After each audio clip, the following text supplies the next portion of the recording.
Selamat datang kembali siswa Indonesia X. Pada minggu terakhir khusus ini, kita akan membahas mengenai tanda dan gejala Alzheimer sapi, tata laksana Alzheimer sapi pada bayi dengan ASI eksklusif, dan yang ketiga tata laksana Alzheimer sapi pada bayi dengan susu formula. Seperti yang telah dijelaskan pada pertemuan sebelumnya, WHO melaporkan bahwa sekitar 1,9 sampai 4,9% anak-anak di dunia menderita alergi protein susu sapi atau cow's milk protein allergy. Angka ini akan diprediksi semakin meningkat setiap tahunnya jika tidak ada upaya pencegahan yang dilakukan. Alergi bisa muncul dalam suatu rangkaian yang kita sebut dengan atopic march atau allergic march. Umumnya berawal sejak masih bayi.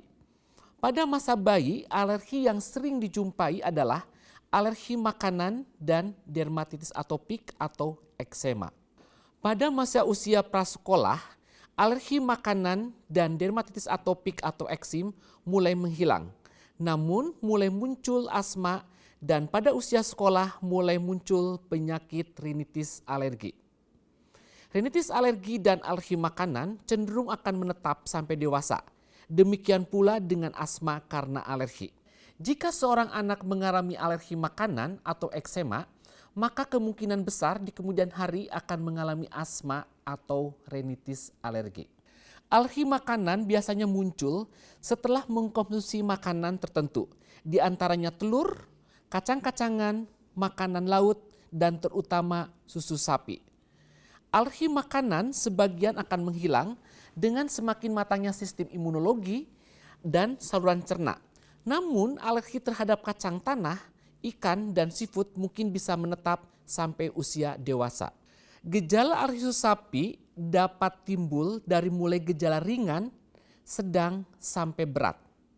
Gejala ringan sedang yang sering timbul pada bayi adalah anak sering muntah atau kita istilahnya gumoh, atau anak sering diare, atau ada bayi yang dia sampai tidak BAB atau sulit BAB, bahkan sampai bisa timbul darah pada tinjaknya. Kemudian gejala ringan sedang juga bisa muncul kekurangan darah atau anemia. Bisa juga gejala-gejala berupa pilek, batuk kronis, sampai timbul gejala sesak atau mengi. Gejala lainnya pada ringan sedang adalah bisa muncul dermatitis atopik atau eksam yang ringan, atau bisa juga timbul suatu kelainan kulit yang kita kenal sebagai kaligata atau biduran.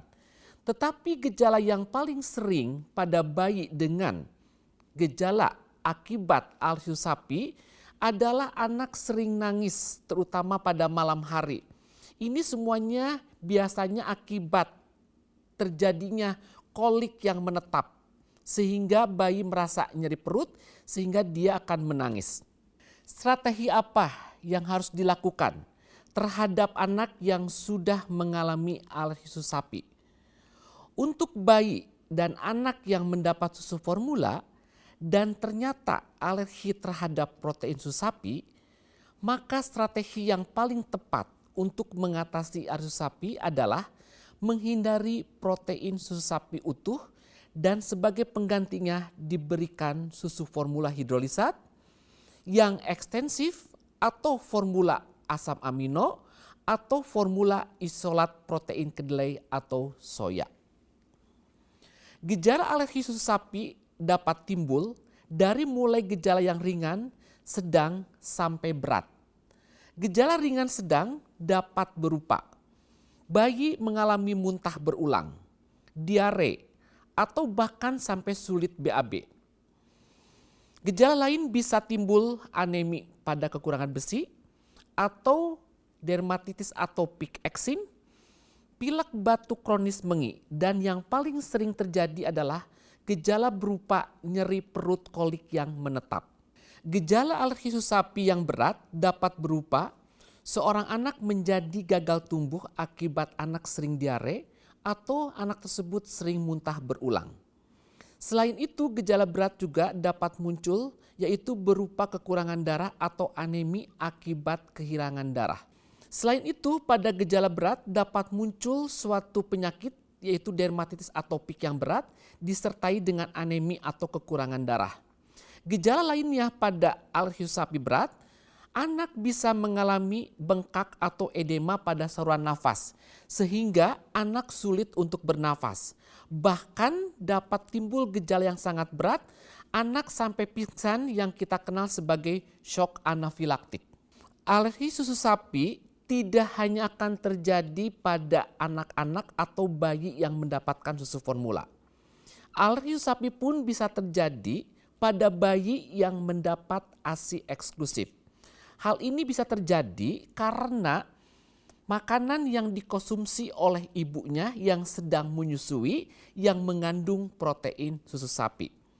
Apabila ada seorang anak yang mendapat bayi ASI eksklusif dan dinyatakan atau didiagnosis menderita penyakit alergi susu sapi dengan gejala ringan sedang, maka ASI dilanjutkan, tidak boleh di stop.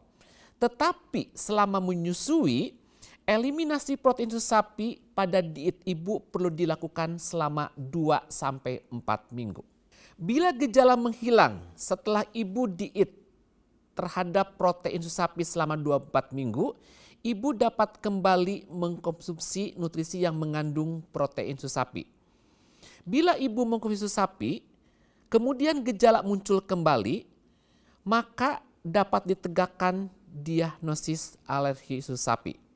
Sehingga eliminasi protein sapi pada diet ibu dilanjutkan. Penghindaran protein susu sapi dan produk turunannya pada diet ibu dan bayi dilakukan selama 9-12 bulan. Atau minimal selama 6 bulan. Setelah kurun waktu tersebut, uji provokasi dapat diulang kembali. Bila setelah uji provokasi gejala tidak timbul kembali, berarti anak sudah toleran dan protein susu sapi dapat dicoba diberikan kembali. Bila gejala timbul kembali, maka eliminasi dilanjutkan kembali selama 6 bulan dan seterusnya. Pada bayi yang mendapat ASI eksklusif yang telah didiagnosa alergi susu sapi dan gejala yang muncul adalah gejala yang berat, maka bayi harus segera dirujuk ke dokter spesialis anak konsultan alergi imunologi.